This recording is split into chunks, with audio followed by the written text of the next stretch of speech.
All right, so this chapter Apocalypse.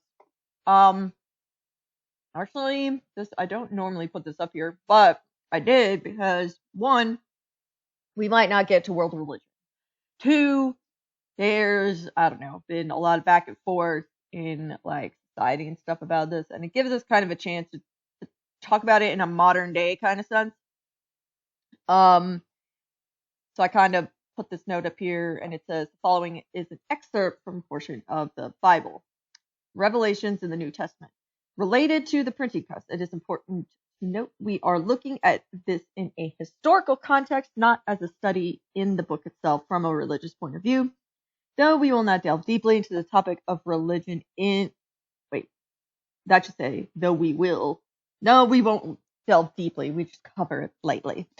In the final unit of 7th grade social studies, I would like to note that the following of the 5 major religions do not acknowledge the New Testament as like their like holy book in a sense, basically. Judaism, Buddhism, Hinduism, and well, Eastern Orthodox isn't one of the 5.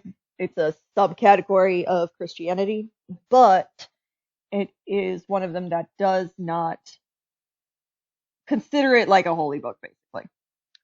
And therefore, those religions who rely on this as a religious text, which is Christianity and Islam, should be respectful of the religions that others may believe in that is different from them. And those of no religion should be aware of the historical aspect. We are not debating the validity, so like the real, I guess, realness of religions against other religions or beliefs. I know there have been some, shall we say, non-believers in the past, and they're like, no, we don't want to go over anything religious, and I think, noting the person that I am, that knowing this stuff is important anyway. But then again, I believe in history and junk, so there's that. All right, so this is going to be check all the answers to why Durer's book was unique. All right, so we're going to go up and read this first. So, let's go back in time. You are now a peasant. You have a small farm where you grow food for yourself. You sell eggs at the market. There's some things to do, and one of them is listening to stories. Stories are passed down mainly by word of mouth, and you have to imagine the characters and scenes in your head. Many do a good job of telling stories, but one day you come across a book. This book is unique because it is not handwritten. There is more than one available, and you even have enough money to buy it. Someone has cut images into some woodcut, woodblock, block printing, and used ink to place them on paper. Facing each of the images is a page of text. You're shocked to find the book is written in your language instead of Latin. There are 15 pages of illustrations printed into a book by a man called Albrecht Dürer. That's how you say it in German. This is the first book that was printed.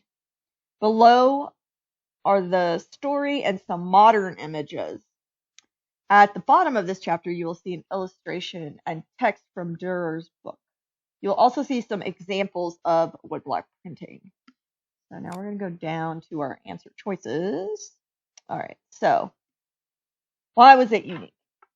There were multiple copies for sale. So that was in there. It was handwritten. No, it was not.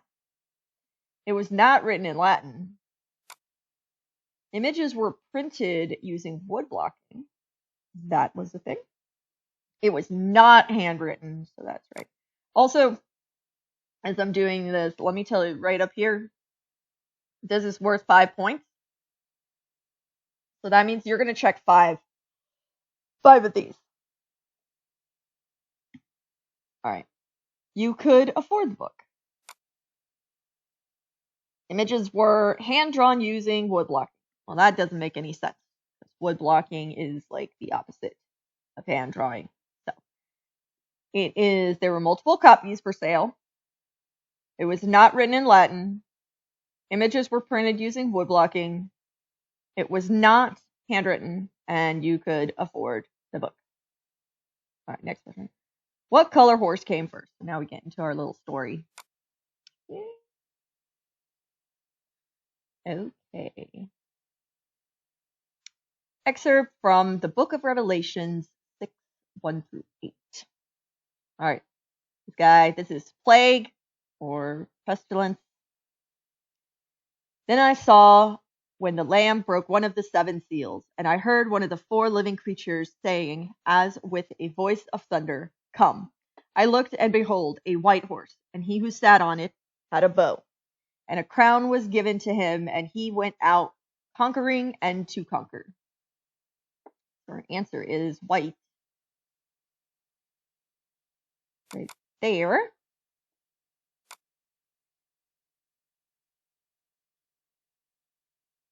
Oh, I need to fix this. It should not have all of these. This should be multiple choice. So make sure you only click the white. What horseman came second? Let's go find out. It's right here. When he broke the 2nd seal, I heard the 2nd living creature saying, "Come." And another, a red horse, went out, and to him who sat on it, it was granted to take peace from earth, and that men would slay one another. And a great sword was given to him. This is war. So.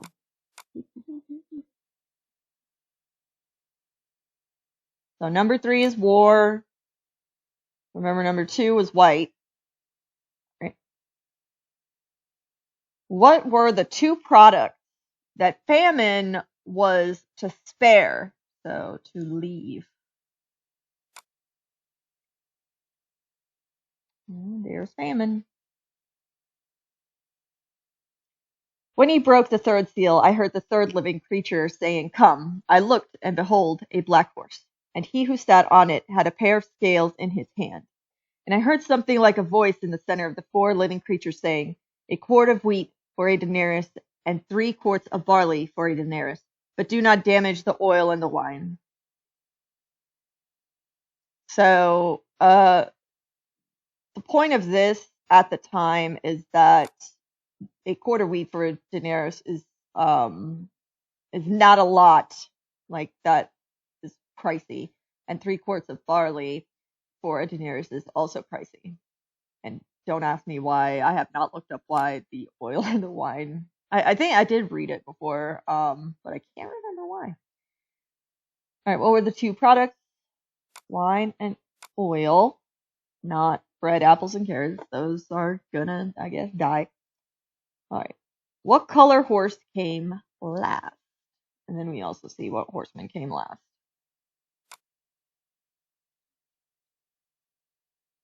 All right.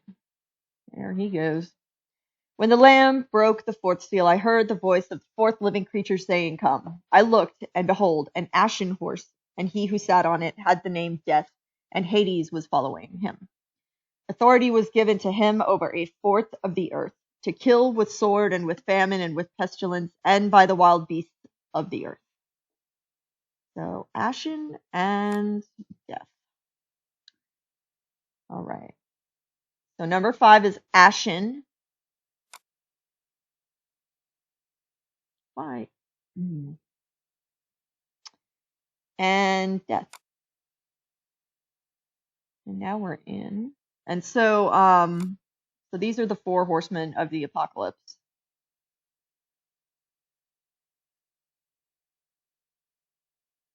All right. And it asked about who invented woodblocking. So, book by Durer. It is incredibly difficult. I tried to find the German text for Durer's book. This example has the text in Latin. So, which I know for you guys it's probably hard. I mean, for me it's hard to see. Like, I can't really see, but if I look at it, I can tell it's not German. Like, I can tell that. And so here is the picture. So they would carve it into wood, and then all of these were basically little letters that were carved, and they were printed on there and organized into words. So that was pretty neat. Okay. So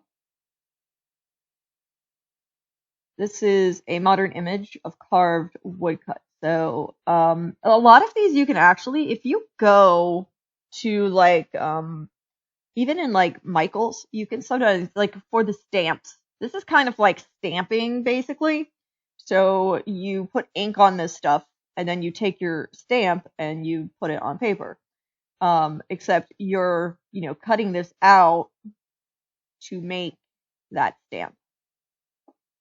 All right. And so here is the an image of the wood being rolled with ink. And this is more modern because it was kind of to find some of the older stuff is difficult because there weren't any cameras. So all right, so you would take the wood block and roll ink over it. And I guess this one is like a reverse.